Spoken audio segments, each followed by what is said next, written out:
సినిమాల మీదున్న పిచ్చి సినిమా తీయాలనుకున్న బలమైన కోరిక ఏకంగా ఓ వ్యక్తిని దొంగని చేసింది. పైగా ముసుగు వేసుకొని సినీ పక్కీలో అనేక చోట్ల దొంగతనాలు సాగిస్తున్న ఆ వ్యక్తిని అనంతపురం పోలీసులు అరెస్ట్ చేశారు. పైగా తన టార్గెట్ కేవలం డబ్బున్నవారు, పెద్ద పెద్ద మాల్స్ అంటూ ఆ దొంగ చెప్పిన విషయాలతో పోలీసులు సైతం అవాక్కయ్యారు. పేదోళ్ళు, మధ్యతరగతి వర్గాల ఇళ్లలో దొంగతనం చేస్తే పాపం వస్తుంది సార్ అంటూ తాను దొంగల్లో మంచి దొంగనన్నట్లుగా సదరు చోరుడు పోలీసుల విచారణలో వెల్లడించాడు. ఏపీ, కర్ణాటక, తమిళనాడు రాష్ట్రాల్లోని పలు ప్రాంతాల్లో పెద్ద పెద్ద మాల్సులో దొంగతనాలు సాగించిన అతన్ని ఎట్టకేలకు అనంతపురం పోలీసులు అరెస్ట్ చేశారు. బెంగళూరులోని ఎంఆర్ఎస్ పాలెంకు చెందిన ఆనంద్పై 3 రాష్ట్రాల్లో దాదాపు 32 కేసులున్నాయి. ఇతను అనంతపురం నగరంలోని డ్రెస్ సర్కిల్ మాల్లో గత నెల 27వ తేదీన చోరీకి పాల్పడ్డాడు. మాల్ పై అంతస్తు నుంచి లోపలికి వచ్చి క్యాష్ కౌంటర్లోని నగదు అపహరించారు.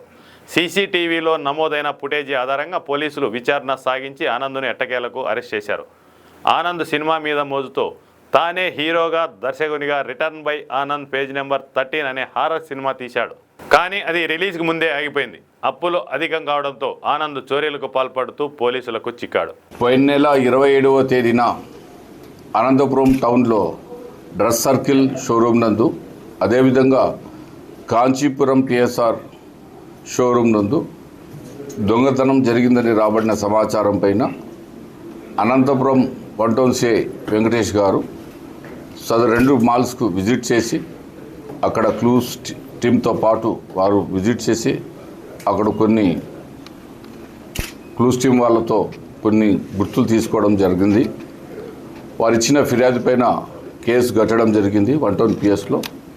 దర్యాప్తులో భాగంగా అనంతపురం జిల్లా SP Shri P Jagadish IPS sir గారి ఆదేశాల మేరకు అనంతపురం 1 వెంకటేష్ గారు, అదేవిధంగా సిసిఎస్ జయపాల్ రెడ్డి, శేషగిరి మరియు వారి బృందం ఒక ప్రత్యేక టీమ్గా ఏర్పడి ఈ కేసు పైన ప్రత్యేక శ్రద్ధతో వారు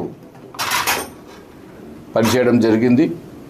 వారు పనిచేసే క్రమంలో ఈ కేసులో బెంగళూరు సిటీకి సంబంధించి బేసన్ టౌన్ ఎంఆర్ఎస్ పాలెంకి చెందిన నాగరాజు గారి ఆనంద్ అనే వ్యక్తిని గుర్తించి అతన్ని అరెస్ట్ చేయడం జరిగింది.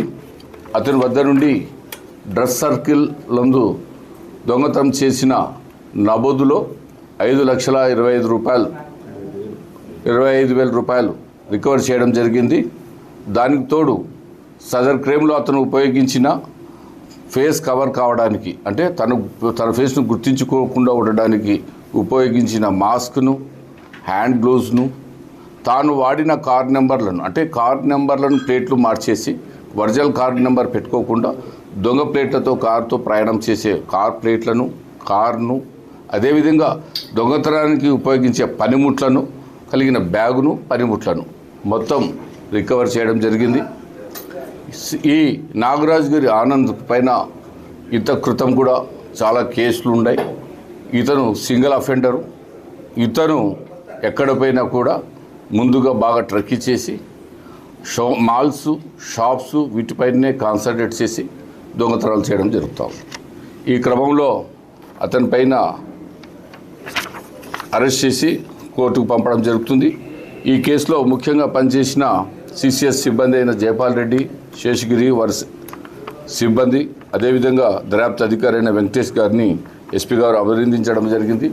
వారికి సరైన రివార్డ్తో వాళ్ళను అప్రిషియేట్ చేయడం కూడా జరుగుతుంది. ప్రస్తుతానికి మా దగ్గర అతనితో రికవర్ అయిన లభ్యమైన దాటికి ప్రస్తుతానికి 3 నెంబర్ ప్లేట్స్ కూడా రికవర్ చేయడం జరిగింది.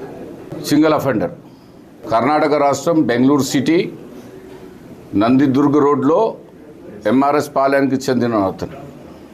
Only shopping malls, shopping complex. అతని దృష్టిలో ఇళ్లలో కొడితే బీద వాళ్ళు ఉంటారు, వాళ్ళు కష్టపడి సంపాదించిన సొమ్ము ఉంటుంది. మాల్స్లో దొంగతనం చేస్తే వాళ్ళకి ఇన్సూరెన్స్ కవర్ అయ్యి వస్తుంది, కాబట్టి వాళ్ళకి నష్టం ఏం జరగదు. ఇల్లు కొడితేగిన ఈ కుటుంబం డ్యామేజ్ అవుతుంది. సింగిల్ అంటే అతని యొక్క క్యాలిబరు, తాను చేసే పనికి తాను ప్రొఫెషనల్ అయిపోయినాడు. ఎందుకంటే దాదాపుగా 25 నుంచి 40 కేసుల దాకా ఉన్నాయి ఇప్పుడు దర్యాప్తులో అతని మీద. సో అతనికి వేరే వాళ్ళతో అయితే తన యొక్క ఉనికి ఆడ బయటపడుతుందనే క్రమంలో వేరే వాళ్ళతో కాకుండా సింగిల్గా చేసే రకము, టెక్నికల్గా కూడా అడ్వాన్స్ ఉన్న వ్యక్తి, సీసీ కాబట్టి మీడియం చదువు చదివిన వ్యక్తి, పెద్దగా చదువు మీడియం చదువు చదివిన వ్యక్తి. ఇట్లాంటివి కర్ణాటక ప్రాంతాల్లో కూడా చేసినారు,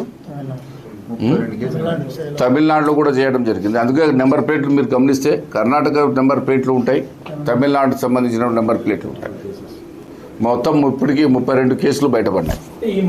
ఇప్పుడు మన డ్రెస్ సర్కిల్కి చూస్తే ఇతను అక్కడ డ్రెస్ సర్కిల్ వాళ్ళు వాచ్మెన్ కూడా ఉన్నారు, షాప్స్ అన్ని షట్టర్ బంద్ చేసినారు. ఇతను ఒక ధూమ్లో ఏ విధంగా చేస్తారో ఆ రకంగా టెర్రస్ పై నుంచి పోయి టెర్రస్ నుంచి హోల్ వేసుకొని మాల్లో దిగి ధైర్యంగా సీసీటీవీస్ ఉన్నా కూడా ఫేస్ కవర్ ఫేస్ మాస్క్ తొడిగి ఆ విధంగా సీసీటీవీస్ అంతా స్ట్రక్ చేసి వీళ్ళ మదరు ప్రొడ్యూసర్గా, ఇతను డైరెక్టర్ కమ్ హీరోగా కొంత సినిమా చేసిన తర్వాత ఇతనికి వేరే ఒక ఆమెతో అక్రమ సంబంధం ఉన్న నెపంతో ఆమెను హత్య చేసినాడని దానిపైన ఇతని అరెస్ట్ కావడం జరిగింది.